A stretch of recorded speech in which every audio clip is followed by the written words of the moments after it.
received a request about a week ago that I said I would respond to, asking me to put a video out there that detailed my thoughts or opinions on whether Steven Seagal is a real martial artist.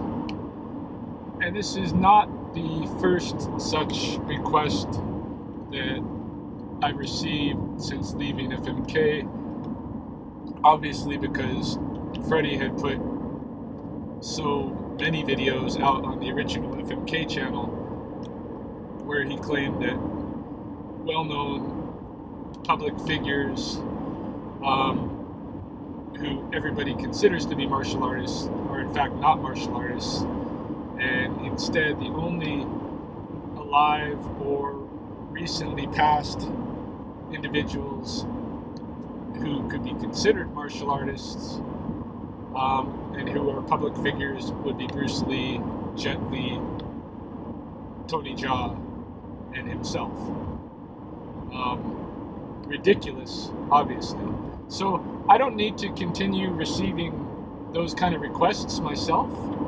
I'm going to handle the whole question in one broad stroke.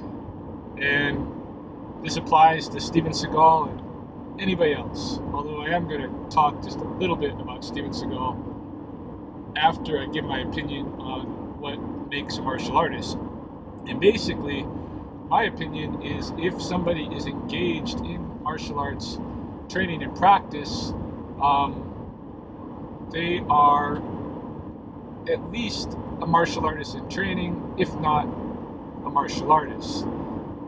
I guess there is a little part of me that wants to kind of distinguish between craft and art. And what I mean by that is, say you go to an art class where there's a teacher that's going to teach you how to draw a very detailed and realistic looking dog, and you sit down and you go step by step and he teaches you how to draw that dog, and you come out with a pretty realistic image, not quite as nice as that of your instructor, but it's pretty good.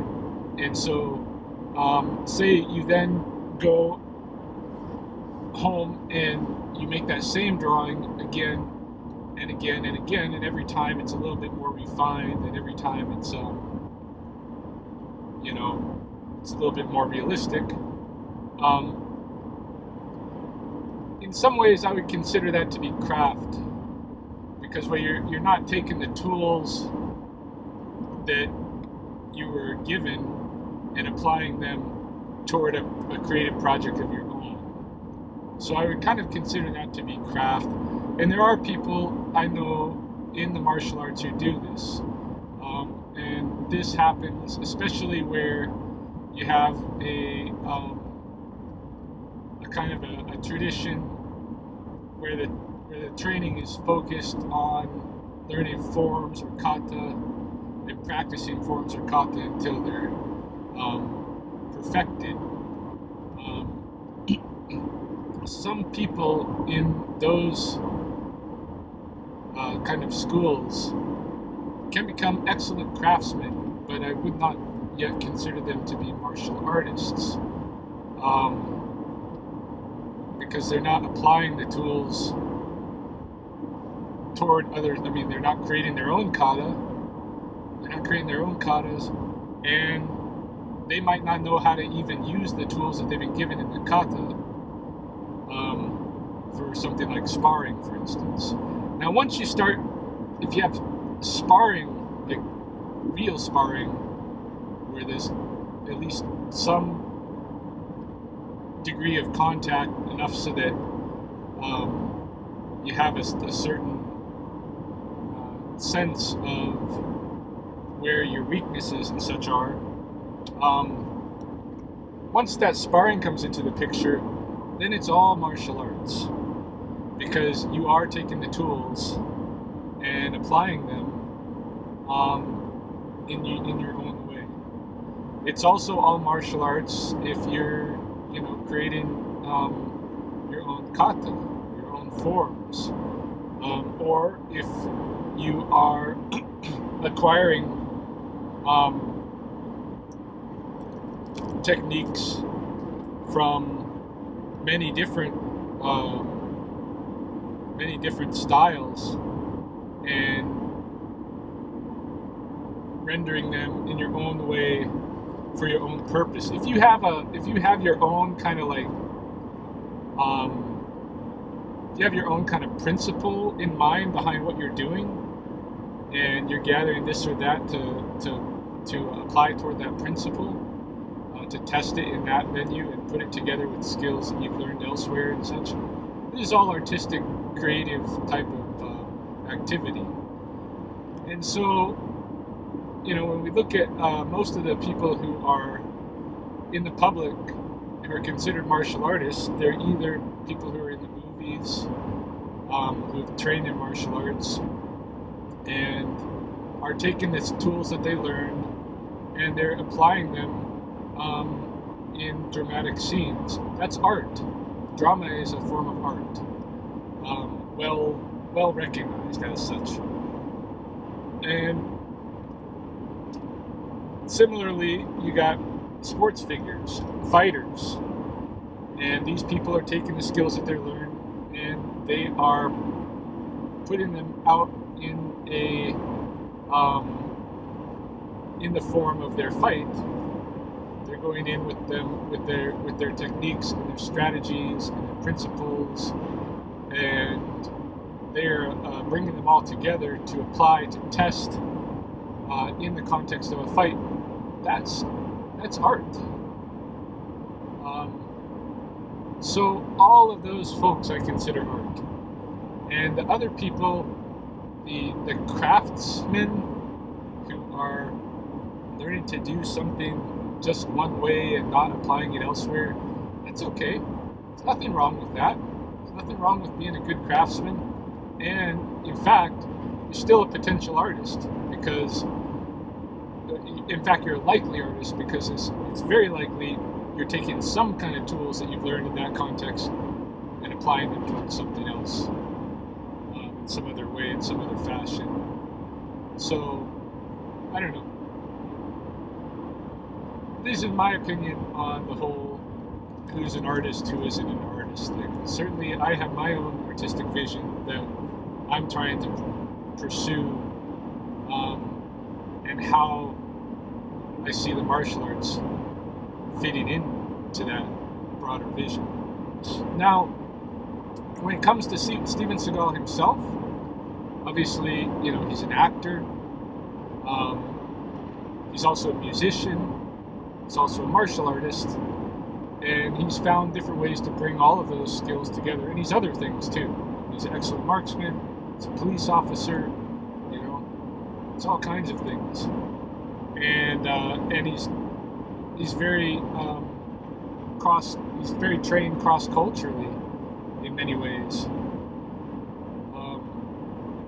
He's kind of an armchair, well, not an armchair anthropologist, but a unprofessional type of anthropologist in a way. The way he is able to insert himself into different kind of cultural contexts. Certainly in the martial arts itself, he has taken elements of Aikido, Aikijitsu, different types of karate, kendo, a number of Japanese arts he's taken and culled from those what he thinks is the most effective. And this was the first impression that everybody had of Steven Seagal when he came out into the movies with Above the Law.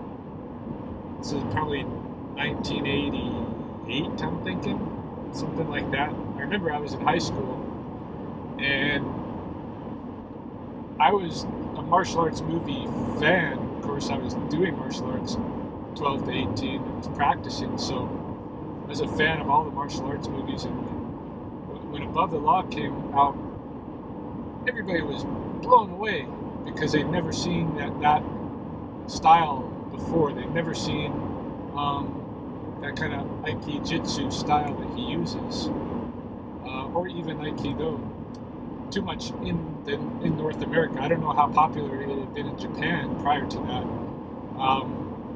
And I know, like, prior to doing that movie, Steven Seagal had, I believe, I could be wrong here, but I'm just putting it out there what I'm pretty sure I've heard before in different biographies and this kind of a thing. I believe that Steven Seagal was the first white guy to have his own dojo in, I want to say, Tokyo. I'm not sure if that's where he was, but certainly in Japan, Steven Seagal had opened his own dojo, and that was a big deal because he's a white guy, and it's their art. And so he had that experience, and then he went into the movies. I don't know how he got drafted into, or found out, or whatever, how he got pulled into the movies. I know I've heard it in some biographies or something of him, but that's been in more recent years. And I was really fascinated with Seagal from the time I was like maybe 16 till maybe 24 or 25. After I practiced Aikido myself in Boston, then I kind of like stopped being so fascinated with him. Some of the things that, like, of course, the style that he was using, the Aikijitsu style, was, what he was showing in the movies seemed to be very, very effective. It wasn't this flowery stuff that's not gonna, it just uses ki and isn't gonna hurt anybody. But seemed to be very, very effective, and so different from what we've seen that you couldn't help but pay attention to it. So I was paying attention. Then I went into the military, and I remember when I was in the military, I rewatched, well, by then I think a couple of other movies had come out. I think like Hard to Kill, and I think there was another one. There was another one that came out.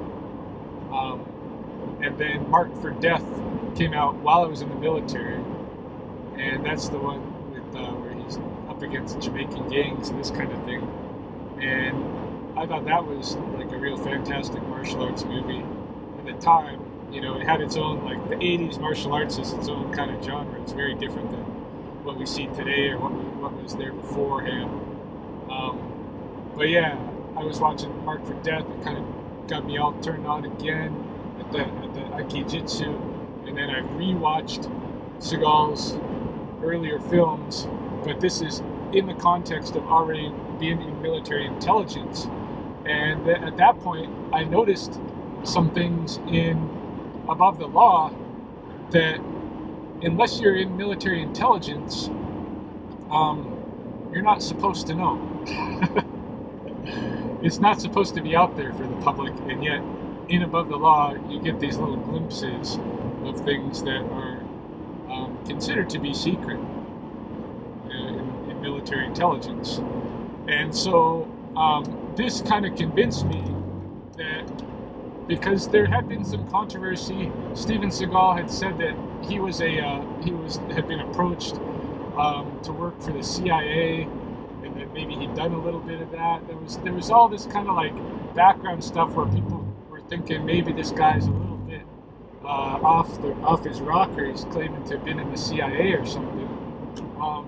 But after seeing what was in the movie Above the Law,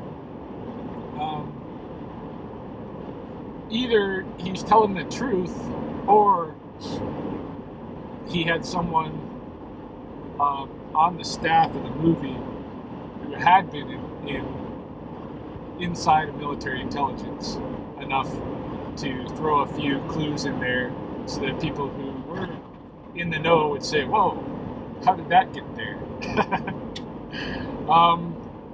So that kind of got me like I've always had this, since Steven Seagal started like going and doing public interviews and things, he does seem a little bit crazy, and people make fun of him for some of the things that he claims about his life. It seems ridiculous when he claims to have been in the CIA, or he claims to have worked with the CIA, or he claims to have, he claimed to be a cop and all this kind of stuff. And then what do you know? He's doing a reality show, and sure enough, he's like a cop, and he's been a cop all this time. He does this. He is not a simple guy. He's very fascinating in many ways. Nowadays he's claiming to be teaching, some different MMA fighters, or that's been the controversy in the last few years, is him claiming credit for, like, teaching the front kick or something like this, claiming credit for teaching these high-level MMA fighters that are in the UFC that are champions. And,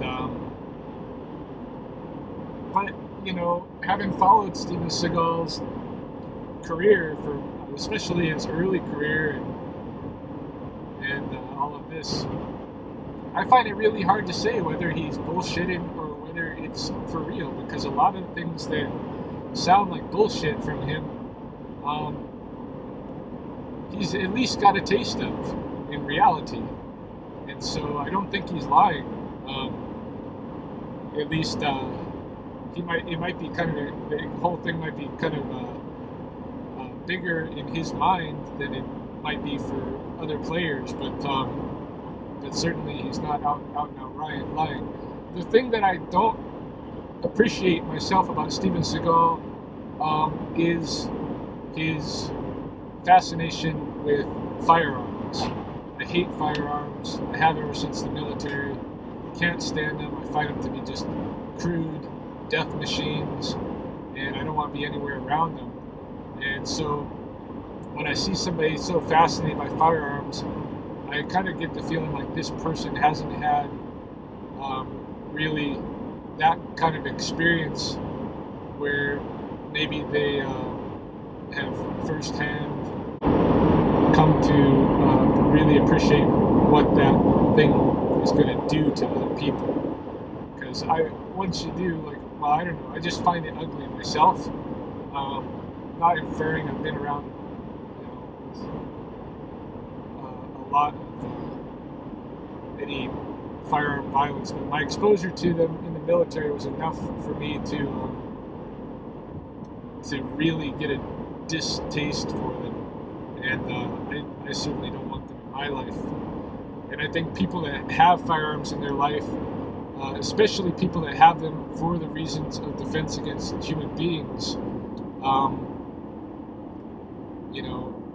I don't know, like a lot of people in that category are people that I think have some serious character flaws. I don't know. That just may be my perspective because I'm in a really safe place and I don't have any need for any guns. But somebody who's high profile and who's a very well-known martial artist and stuff, and a movie star, maybe there's good reason for him to feel like he needs 5 guns in his bedroom or whatever. Anyway, that's the part of him that I don't really appreciate. A lot of people are making fun of his weight gain. I'm sure he doesn't want to weigh that much himself. He could, people are saying that it's just in his genetics and this kind of thing. I don't really buy that. I think he can skinny up. We saw him as a 30-year-old, very thin, very healthy. And if you can be very thin and very healthy at 30, you can be very thin and very healthy at 60 too. So it's up to him, but I wouldn't hold it against him. I mean, he's in Louisiana and there's such good food there. And he might like his alcohol a little bit too. I have my suspicions. But in any case, this doesn't detract from him being a martial artist. There's a lot of martial artistry you can engage in without being the healthiest physical specimen on the planet. But like I said, I'm sure he'd love to be back to his normal body weight and size and all of that. And maybe one day we'll see him go there. But whether he does or not doesn't detract, in my eyes, from him being a martial artist, or from anyone for that matter. So those are my opinions. Those are that's my familiarity with Steven Seagal, and then my broad stroke of who I consider an artist or not. Other people got other opinions, but that's for them.